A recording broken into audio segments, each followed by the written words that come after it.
Dear students, আজকে আমরা দেখো এখানের মধ্যে জল নিয়েছি, এটার মধ্যে জল নিলাম, প্লেন জল। সেই প্লেন জলটা নিয়ে আমরা কি করছি না, এটার মধ্যে কিছুটা লবণ আমি এখানে মিক্স করছি।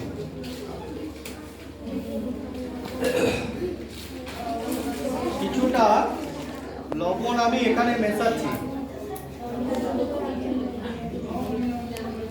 ঠিক আছে?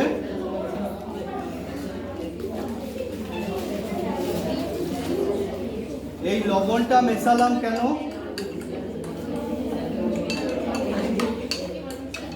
এই লবণটা মিশিয়ে আমি কি করলাম বলো তো? এটা আমি ঠিক সমুদ্রের জলের মতো তৈরি করলাম, তাই তো?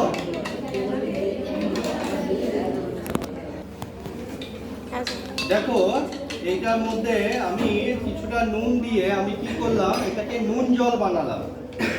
নুন জল বানানোর আমার উদ্দেশ্যটা কি না, এই নুন জলটাকে বানানোর আমার কি উদ্দেশ্য সেটা দেখো।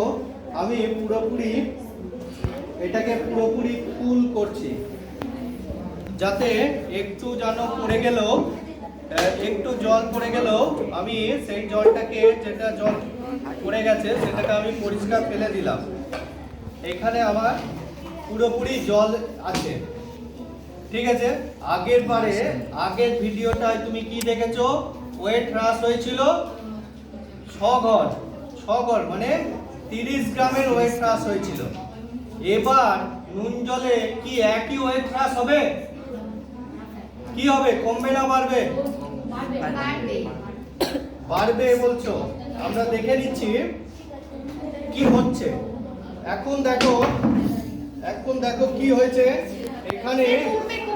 এখানে দেখো কত হয়েছে, 100 ঘরে কি হয়েছে, 1 ঘর উপরে, 100 1 ঘর উপরে আছে তো? আছে তো? তার মানে 100 থেকে 5 গ্রাম কম।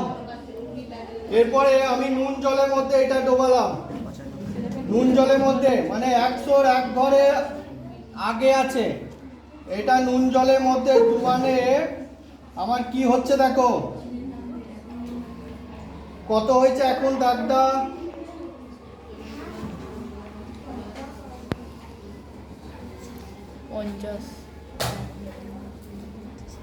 কত হয়েছে? 3 ঘর উপরে উঠে গেছে, 3 ঘর, তাই তো? তাহলে আমার আগে কত হয়েছিল? আগে এটা কত ছিল? এইখানে কত? 75 এর নিচে 4 ঘর, তাই তো? 4 ঘর। আর উপর দিকে কত কমেছে? উপর দিকে কত কমেছে দেখো, এখন উপর দিকে 2 ঘর, তাই তো? উপর থেকে 50-এর পর 2 ঘর, তাহলে মোট কত কমলো? ক ঘর কমেছে? ক ঘর কমেছে বলো? মোট ক ঘর কমেছে? এখন ক ঘর আছে? এখন ক ঘরে আছে? 75 এর নিচে ক ঘরে আছে? 4 ঘর, 4 ঘর। আর এখন ডুবানো হলো, এখন 50-এর পর কত ঘরে আছে? 50-এর পরে 2 ঘর, ঠিক আছে? তাহলে ক ঘর কমেছে? 2 ঘর।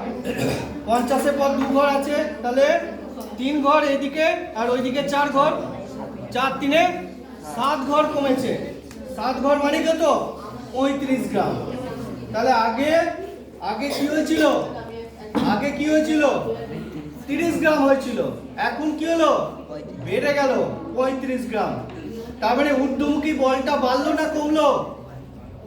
ঊর্ধ্বমুখী বল বাড়লো না কমলো? নুন জলে বেড়ে গেল তো? আগে পরিষ্কার জলে আমার 30 গ্রাম ওয়েট লস হয়েছিল। আগে পরিষ্কার জলে কি হয়েছিল? 6 ঘর, মানে 6 5 30 গ্রাম ওয়েট লস হয়েছিল। আর এখন আমার 7 ঘরেরও বেশি ওয়েট লস হয়ে গেল, মানে 35 গ্রামের ওপর আমার ওজনটা হ্রাস হলো। তাহলে ঊর্ধ্বমুখী বলটা বেড়ে গেল। তাহলে নুন জলে ঊর্ধ্বমুখী বল বেড়ে যায়, ঘনত্ব বাড়লে ঊর্ধ্বমুখী বল বেড়ে যায়, তাই না? 35 হয়ে গেল, তো 30 ছিল এখন 35 হয়ে গেল, ঊর্ধ্বমুখী বলটা বেড়ে গেছে। তাহলে ঊর্ধ্বমুখী বল যত বেড়ে যাবে তত বেশি কি প্লবতা তত বেশি। সেই জন্য আমাদের নুন জলের ওপরে কোনো কেউ যদি সাঁতার কাটে তাহলে ঊর্ধ্বমুখী বলটা তাকে বাড়ি দিচ্ছে, তাহলে সে সহজে ডুববে না। বুঝতে পেরেছো? Thank you.